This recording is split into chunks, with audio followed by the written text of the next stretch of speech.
महंगाई दर चुनाव के बाद मुझे नहीं पता महंगाई बढ़ेगी कि नहीं, पर मुझे ये पूरा विश्वास है कि जो जनता त्रस्त है महंगाई से, जो जनता त्रस्त है बेरोजगारी से, वो खाली जुमलों से काम नहीं चलाएगी अब, और वो सरकार को सबक जरूर सिखाएगी। ये जो आंकड़े हमने आपके सामने रखे हैं वो सरकार के आंकड़े हैं।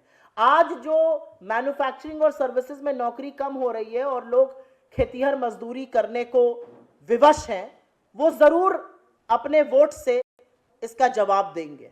तो मुझे नहीं पता कम होगी या ज्यादा होगी।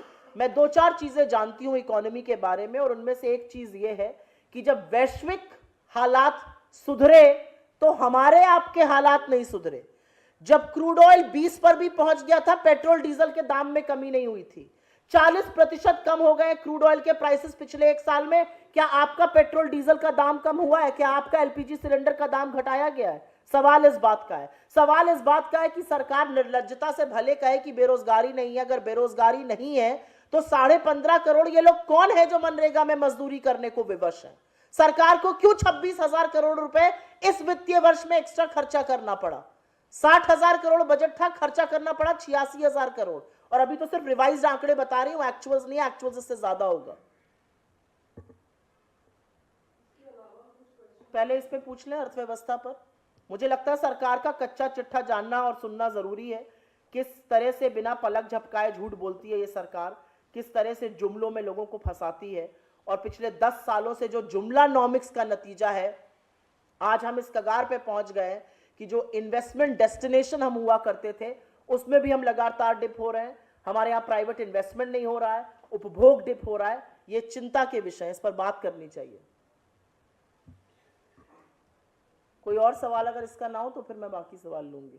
अशोक चौहान है, उन्होंने अपनी प्राइमरी सदस्यता से इस्तीफा दे दिया है। इस तरह की अटकलें कयास लगाए जा रहे हैं कि वो भी भारतीय जनता पार्टी ज्वाइन कर सकते हैं। आपके पूर्व मुख्यमंत्री हैं, कांग्रेस पार्टी के बड़े कद्दावर नेता हैं, एक के बाद एक कांग्रेस पार्टी को लोग छोड़ रहे हैं, कैसे इसको आप देखते हैं? क्या एक बड़ा झटका? मैंने पहले भी इस मंच से कहा है और आज दोबारा से मैं उस बात को दोहराती हूँ।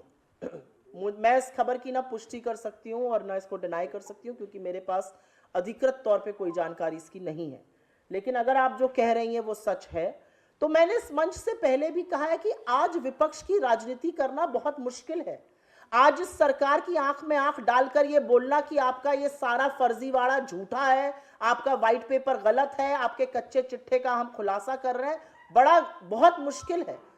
किसी के ऊपर एजेंसी का प्रेशर बनता है, किसी के ऊपर कोई प्रलोभन होता है, किसी के ऊपर अन्य तरह का प्रेशर बनाया जाता है।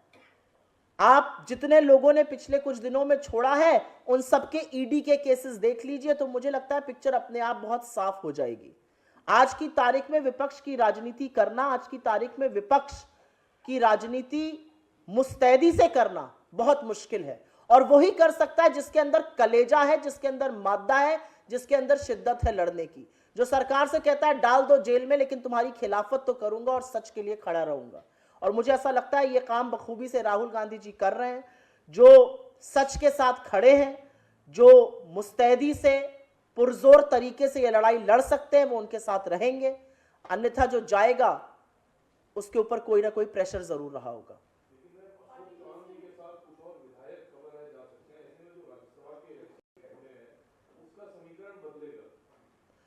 मुझे नहीं, मैंने आपको पहले ही कहा मुझे अधिकृत इसकी जानकारी नहीं है, लेकिन जो आपने मुझसे सवाल पूछा कि इसका क्या नुकसान, नफा या नुकसान होगा, मैंने आपसे बताया। अब जो जा रहा है उसको हम हाथ पकड़ के रोक तो सकते नहीं है, उसके ऊपर जरूर कुछ प्रेशर होगा। और प्रेशर जहां तक मुझे समझ में आ रहा है एजेंसीज का है। जितने लोगों ने छोड़ा उनके केसेस दोबारा से खोल दिए गए। जो वॉशिंग मशीन सरकार की है वो अपने लोगों के लिए खुल जाती है, अब इन सब के केसेस दब जाएंगे। 70,000 करोड़ का घोटाला रात को बताया जाएगा, सुबह लोगों के साथ हाथ मिला के सरकार बना लेते हैं मोदी जी। तो मुझे ऐसा लगता है कि लोगों को प्रताड़ित करके, लोगों के खिलाफ ईडी, इनकम टैक्स, सीबीआई की रेड करके इस तरह के काम हो रहे हैं, इसके बारे में और मुझे लगता है कि ये लोकतंत्र को क्षीण करता है, कमजोर करता है। लेकिन अब इसका आगे क्या प्रभाव होगा इसको आने वाले दिनों में देखा जाएगा। जी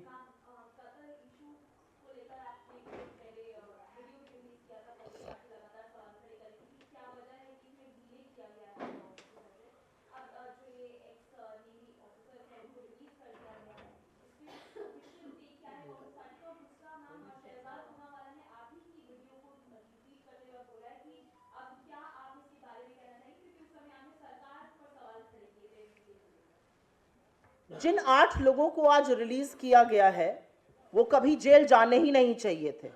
हम इसका स्वागत करते हैं।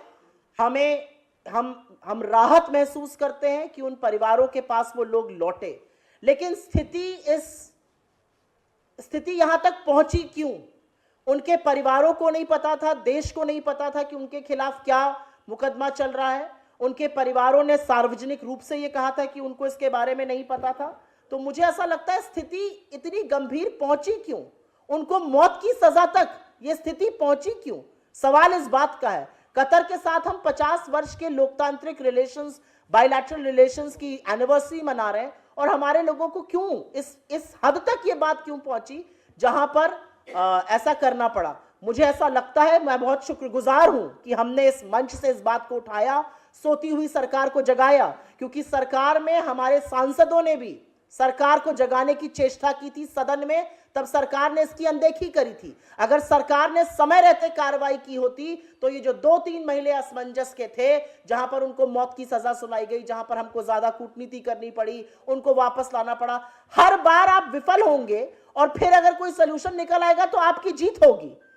मुझे बहुत खुशी है कि मैं उस पार्टी का हिस्सा हूं जिसने इस मुद्दे को मुस्तैदी से उठाया, और मुझे बहुत खुशी इस बात की है कि मैंने इस मुद्दे को उठाया और आगे भी उठाते रहेंगे। इस सोती हुई निकम्मी सरकार को जगाने का काम हम करेंगे, क्योंकि हम प्रतिबद्ध हैं इस देश के लोगों के लिए।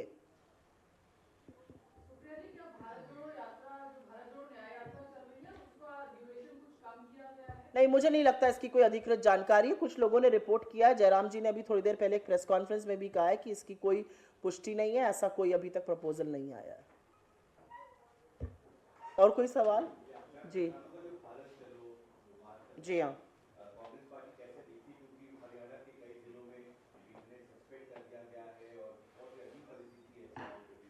अपने आप को किसानों की हितैषी कहने वाली मोदी सरकार ने किसानों के स्वागत में सड़कों पर कीले बिछवा दी हैं, सीमेंट की चट्टानें लगवा दी हैं, इंटरनेट बंद कर दिया है, मोबाइल फोन कई जिलों में बंद कर दिया गया है। खूब स्वागत किया जा रहा है किसानों का, और इन किसानों का कसूर क्या है? ये अपनी सरकार से बात करना चाहते हैं, ये सरकार से पूछना चाहते हैं कि जिस एमएसपी का फर्जी वादा किया था उसका हुआ क्या।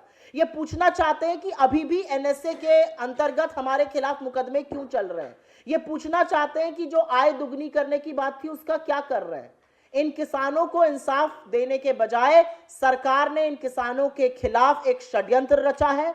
ये वही सरकार है जिसने इस देश के अन्नदाताओं को मवाली, गुंडा, नक्सलवादी, आतंकवादी कहा था, और आज भी उनके साथ वही सलूक हो रहा है। देश के अन्नदाता 13 फरवरी को दिल्ली आना चाहते हैं। क्यों दिल्ली की किलाबंदी की जा रही है? क्या दिल्ली सिर्फ दिल्ली में बैठे हुए हुक्मरानों का है? क्या दिल्ली देश का अन्नदाता नहीं आ सकता है? और क्या उसके रास्ते में कीले बिछाकर सरकार ने यह सिद्ध नहीं किया है कि यह सरकार एंटी फार्मर, कृषि के विरुद्ध है, किसानों के विरुद्ध है?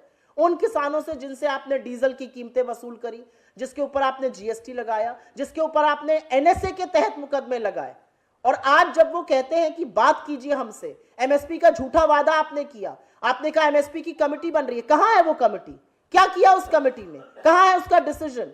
750 किसानों की शहादत से जिस सरकार के हाथ खून से रंगे हैं, आज सरकार फिर उन किसानों के साथ वही षड्यंत्र रच रही है।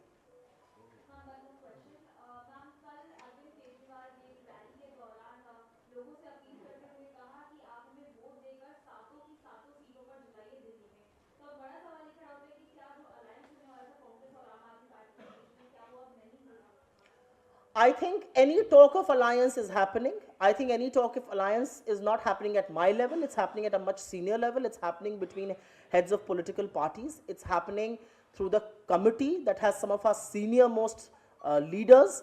And I don't think I want to sit here on judgment and start commenting on ongoing negotiations. बहुत धन्यवाद आप लोगों का।